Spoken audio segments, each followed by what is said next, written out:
بسم الله الرحمن الرحیم حامد و مصلی. محترمینو، یو محترم ورور دا پوښتنه کړې ده چې تا هغه مسله بیان کړې وه چې په غټ حیوان کې یعنې غوا غویي کې چې اووه کسان شریکان وي دا به په اندازه سره غوښې نه تقسیموي ځکه که نو بېشي پکې کېدلی سي. نو که څوک دا نه تقسیموي بس صرف په هغه ځای باندې ټولې خیراتوي یا یو بل یو داسې صورت وي چې بیا دغه سود نسي پکې را څنګه به محترمینو که چیرې دغه غوښې سره تقسیموي دا څلوي سي جوړې کې و هر طرف ته پښه کښېښوله یعنې پوس یې کښېښوي مینه داسې پښې و داسې شین چې یو شی د غوښو څخه جلا شی وي لکه پښه یا پوس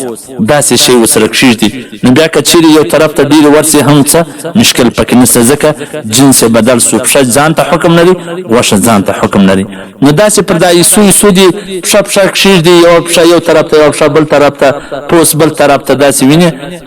څه شیان دي دا بدل پر کښېږدي نو بیا به انشاءالله تعالی کمې بېشي کې څه نقصان نشته. په حواله سره د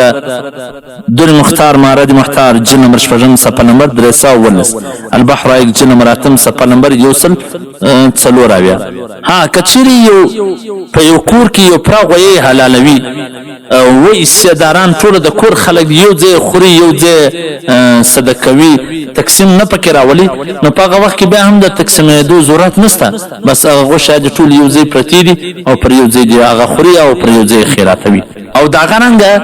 کچيري چې و کسان سره په دې راضي وي چې ټول غوښه پر یو ځای باندې صدقه کوي د تقسیم ضرورت نشته هم بیا د تقسیم ضرورت نشته. کچيري یو حصہ دار خوښ نه وي نو بیا به هم هغه تقسیمول ضروري وي. په حواله سره د